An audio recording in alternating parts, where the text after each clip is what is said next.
Good morning, friends, and welcome back to the channel. I'm so happy to see you guys here with me today. The sun hasn't even risen yet. It's so early in the morning, and we're getting started on our first project for the day. Today we're getting started with Greek yogurt, homemade all the time. It is my new favorite. So friends, stick with me. I'm going to show you how to do this.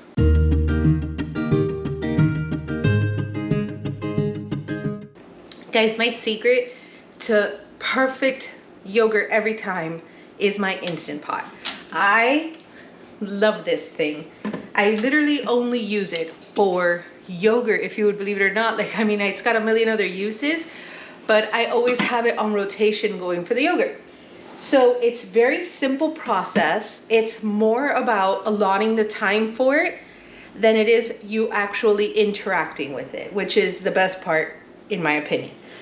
So I'm going to start by setting it to saute, just so that it heats up the pan. And then I'm adding a half gallon of whole milk. You can use whatever kind of milk you like. I know friends of mine do it with a plant-based milk because of dairy allergies that they have. But I'm using a whole cow's milk. I would assume it would be delicious with just about everything else, but we're going with good old-fashioned cow's milk.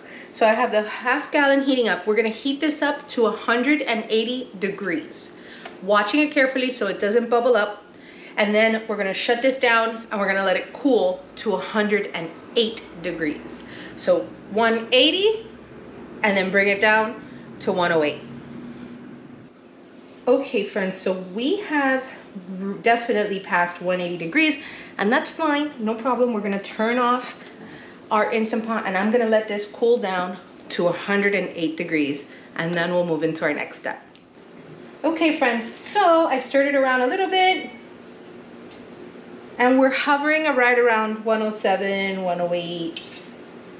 Okay, so now you can use the sweetener of your choice if you want a sweetener at all.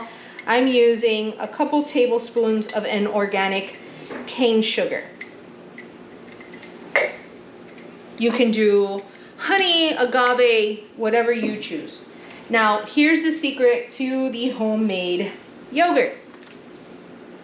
Yogurt.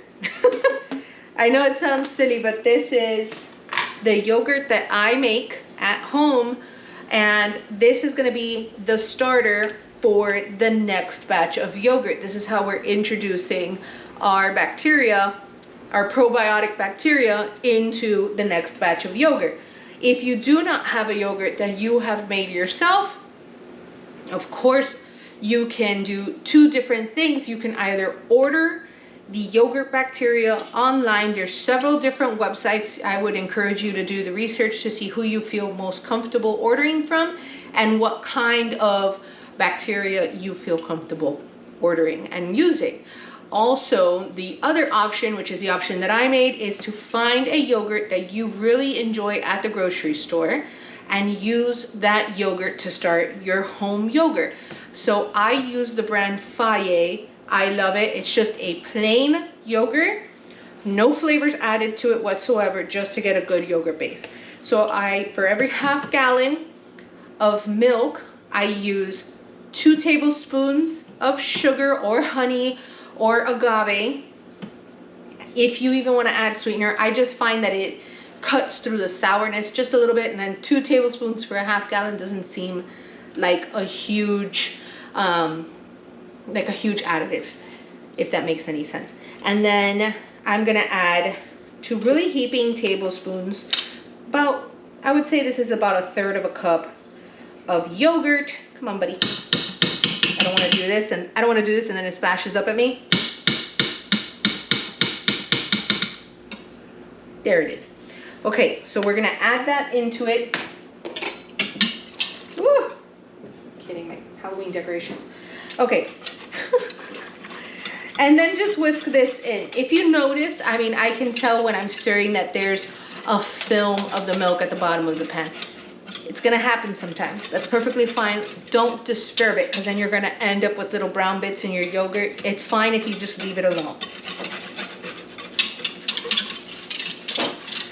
Okay, so So once that yogurt has dissolved into it and the sugar is dissolved, we're gonna put our lid on. Let me turn it back on here. Unplug it when I leave the house. Just, I know you're not supposed to, but if it's not cooking, then it's not doing anything, so I just unplug it. So it has, let's bring you down. Okay, so the Instant Pot has a yogurt setting. Let me straighten this out so you can see it really well. So we're gonna hit yogurt, and here it has it for 9 hours and 30 minutes. We don't want that much time, at least I don't this time. The longer you cook your yogurt, the more sour it is. But you do want to cook it a minimum of 8 hours. So this guy keeps it at the perfect temperature for 8 hours cook time.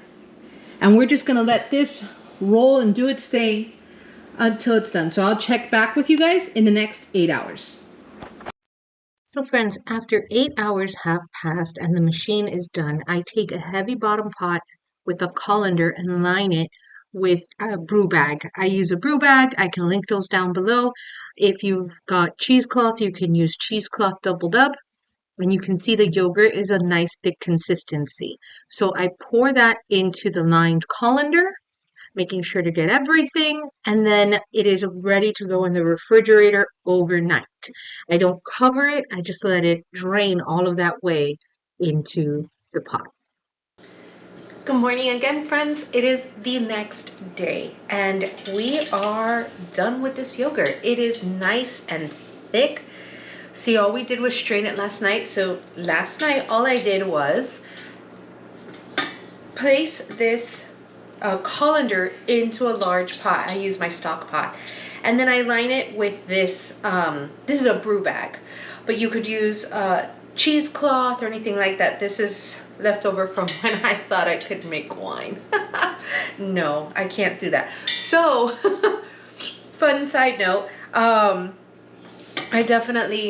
not there yet, but these are great strainers. You can wash them and you can reuse them several times. So I prefer using these over cheesecloth when it comes to straining things. I will link them down below in case you're interested in using them. Super, super fantastic. They're inexpensive, especially when you consider they have multiple uses behind them. And they definitely hold their integrity. So this has just been straining overnight. There's nothing else to do here other than to pop it into a container. You see how nice and thick that is? It's not runny at all. So I'm just placing it into just kind of like a Tupperware.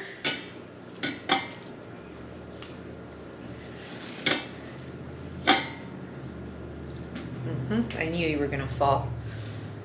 Being problematic and troublesome. Okay.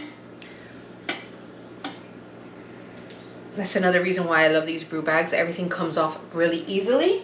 And then it's just throw it into the sink and give it a good wash. And here we go. Now let me show you why we strained it. Do you see all of that liquid in there?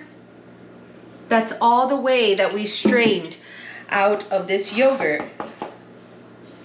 And it is creamy and dreamy. It's just nice and thick like a regular Greek yogurt.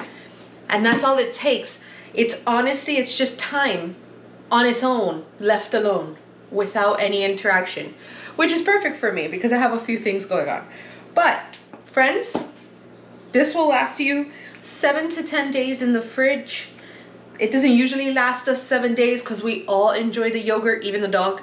So it is a plain yogurt. From here, you can add whatever flavors you prefer.